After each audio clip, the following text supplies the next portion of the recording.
Hola, mi nombre es Juan José Mora Galeote, soy doctor por la Universidad de Granada, actualmente cursando el máster en investigación en psicología por la Universidad Nacional a Distancia y profesor del Departamento de Didáctica de la Expresión Plástica en la Universidad de Murcia. Agradecer a los coordinadores del simposio la participación en el mismo y la ponencia lleva por título Redes sociales como mediación identitaria, un análisis desde la psicología cultural. La cultura se refiere al conjunto de conocimientos, creencias, costumbres, valores, normas y prácticas que comparten los miembros de una sociedad. Esta definición incluye la forma en que las personas interactúan entre sí, cómo se expresan, cómo se visten, qué religión practican, qué arte crean, etc. La cultura no es algo estático, sino que evoluciona con el tiempo y se adapta a los cambios en el entorno y en las experiencias colectivas de las personas. Es una parte fundamental de la identidad de un grupo o sociedad y puede ser transmitida de generación en generación a través de la educación, la familia, los medios de comunicación y otros medios. La psicología cultural es una rama de la psicología que se centra en el estudio de cómo los aspectos culturales influyen en la mente y el comportamiento humano. Esta disciplina considera que la cultura es un factor clave para entender la diversidad en la forma de pensar, sentir y actuar de los individuos.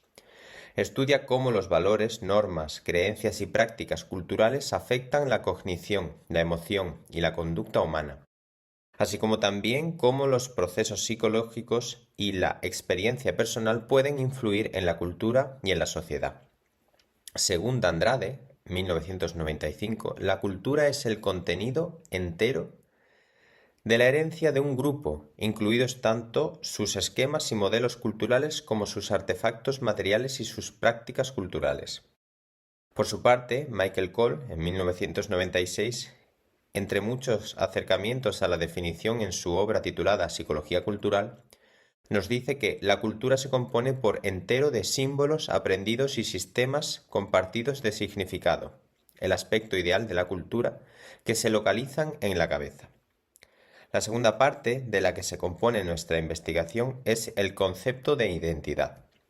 Existen dos definiciones diferenciadas, por una parte la identidad social y por otra la individual. Tagfel nos ofrece una asociada a la identidad social, en 1984. Dice: entenderemos por identidad social aquella parte del autoconcepto de un individuo que deriva del conocimiento de su pertenencia a un grupo o grupos social, junto con el significado valorativo y emocional asociado a dicha pertenencia. Por otra parte, la identidad individual se refiere a la percepción y la conciencia que una persona tiene sobre sí misma como un ser único y distinto de los demás. Esta identidad es el resultado de la interacción entre factores biológicos, sociales y psicológicos, y se desarrolla a lo largo de toda la vida de un individuo. Las redes sociales se han convertido, junto con la pantalla, en artefactos culturales que median entre los individuos y sus diferentes identidades. Las identidades son moduladas y reconfiguradas cual sistema operativo, siendo el individuo unas veces más y otras menos conscientes de ello. Este uso cotidiano de un lenguaje propio generado por el artefacto mismo transforma y modifica de forma productiva y adaptativa a veces, y otras desadaptativa y nociva, la estructura identitaria y comportamental que habita esa mediación cultural. Pasamos ahora a la definición de artefactos mediadores. Bartowski describió los artefactos, incluidas las herramientas y el lenguaje, como objetivaciones de las necesidades e intenciones humanas ya investidas con contenido cognitivo y afectivo. Bartowski refiere 3 niveles para los artefactos. El primer nivel de la estructura consta de artefactos primarios, los utilizados directamente en la producción. Como ejemplos, da hachas, garrotes, agujas, cuencos. Michael Cole incluirá palabras, instrumentos para escribir y redes de telecomunicaciones. Los artefactos primarios se corresponden estrechamente con el concepto de artefacto como la materia transformada por la actividad humana. Nosotros también entendemos aquí dentro de este primer nivel la producción de vida social en general y la herramienta de las redes sociales. Los artefactos secundarios constan de representaciones de artefactos primarios y de modos de acción que utilizan estos artefactos primarios. Los artefactos secundarios desempeñan un papel central en la preservación y transmisión de los modos de acción y creencias tradicionales, normas, etc.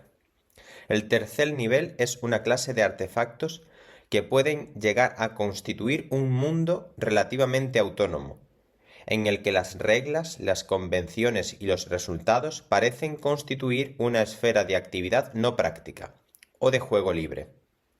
Según Bartowski, afirma que estos artefactos de la imaginación pueden llegar a teñir nuestra manera de ver el mundo real, proporcionando una herramienta para cambiar la praxis actual. Los modos de conducta adquiridos al interactuar con artefactos terciarios pueden transferirse más allá de sus contextos inmediatos de uso. Este autor aplica su concepción de los artefactos terciarios a las obras de arte y los procesos de percepción. Michael Cole añade las nociones de contexto, mediación y actividad. Para nosotros aquí está la clave. Un artefacto primario, la pantalla y las redes sociales, pasan a transformarse en terciarios, pasan a modificar lo tangible de nuevo en un ir y venir, en un diálogo entre artefacto primario y terciario, en la modificación de la identidad individual y social. Una vez explicado los tres niveles de artefactos, pasamos al triángulo de mediación por artefactos propiamente para entender la interacción o funcionamiento de los mismos. Los psicólogos culturales históricos rusos utilizaron un triángulo para describir la relación estructural del individuo con el ambiente que surge de forma simultánea con la mediación por artefactos. Las funciones denominadas naturales o no mediadas son las que están en la base del triángulo.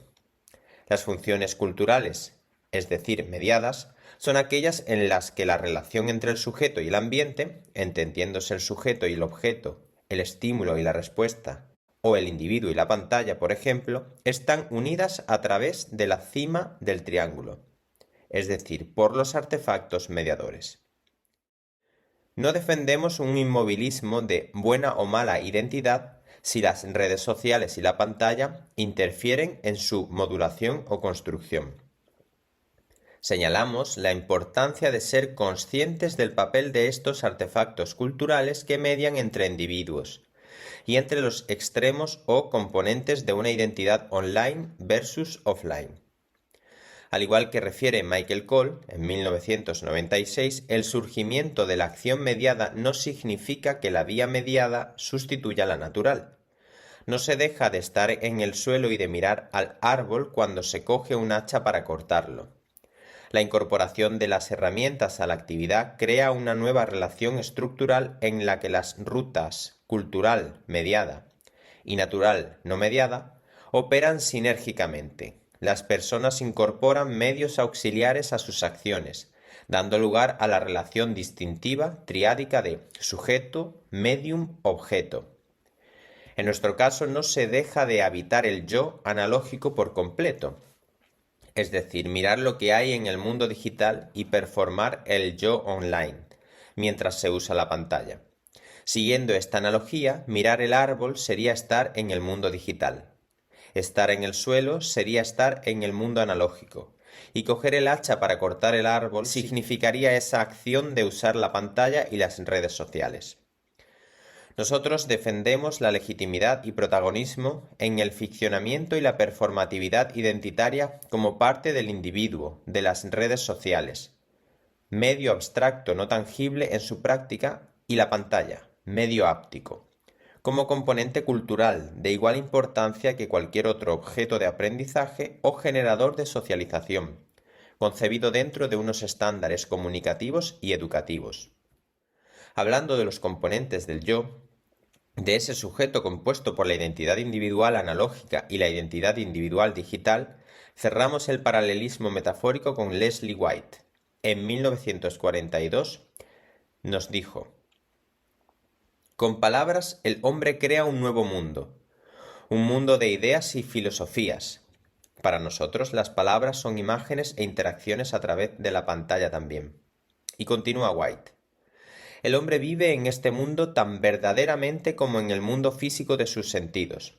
Este mundo llega a tener una continuidad y una permanencia que el mundo externo de los sentidos no puede tener. No está hecho solo de presente, sino de un pasado y de un futuro también. Este mundo del que nos habla White en 1942 es hoy el espacio digital donde la identidad puede tener una continuidad evolutivamente permanente. Quizá un exceso de futuro, donde el presente es tan efímero que podríamos hablar de un diálogo entre el pasado y el futuro directamente. Cuando la reacción o el like se suceden, esa acción catapulta al pasado esa imagen de la identidad y se tiene que rehacer de cara al nuevo futuro, de cara al mañana, con más contenido demandado por el medio. No hay tiempo de fraguar la imagen identitaria cuando ya hay que deshacerla y volverla a rehacer, o echar más capas para endurecer la que ya existe, por miedo a que se deshaga ante una mala reacción, crítica o feedback del otro. Y todo esto lucha contra el devenir del tiempo que nos quita la frescura y juventud, también muy bien valorada y necesarias. A colación sobre la identidad nos dice Alberto Rosa, en el año 2000, en su artículo ¿Qué añade a la psicología el adjetivo cultural? En el individuo que interactúa con su ambiente surge la conciencia de su propia existencia, de su separación respecto al mundo, lo que es un requisito para la capacidad de participar en la regulación de su conducta, también de su identidad. El sujeto se concibe a sí mismo de una determinada manera en cada presente, en base a la representación que hace de su pasado, basado en los elementos de su memoria que entonces se activan. Cabe decir entonces que todos los seres humanos están constreñidos en sus fenómenos psicológicos por las experiencias presentes que incluyen su memoria del pasado y la imaginación del futuro que se da en el presente. Hasta aquí, Alberto Rosa. Para cerrar, a modo de conclusión, esta investigación intenta añadir matices y adaptar teorías que surgieron en un contexto analógico, donde se estudiaba un individuo que existía sin esa hiperactividad y multiplicidad de agentes que modulan la identidad individual y social. Esto genera inevitablemente nuevos nichos de recreación y autorreconocimiento identitario. Traemos al panorama actual la adaptación de la teoría de mediación por artefactos culturales. Sirviéndonos de esta estructura teórica, buscamos señalar la importancia de estos nuevos contextos de comunicación interindividual y su importancia a nivel identitario. Se generan quizás sujetos dependientes de la evaluación constante por parte de los otros. Los ficcionamientos performativos buscan ser legítimos y transformarse en una identidad sólida y real. Lo que se proyecta en la pantalla busca ser real. Pero, ¿qué es lo real? ¿Lo que proyectamos online o lo que existe offline? Somos el resultado de las dialogicidades y la ventrilocución, según palabras de Bajin en 1981. La pantalla y las redes sociales participan de este nuevo estatus identitario, colocando una identidad líquida, en palabras de Bauman, entre digital y analógica, como legítima en su ser. Entendemos, pues, el papel de las redes sociales y la pantalla, artefactos de mediación cultural, como cruciales en la modificación de la identidad. Muchas gracias por la visualización y para cualquier consulta quedo a vuestra disposición en los medios disponibles. Saludos.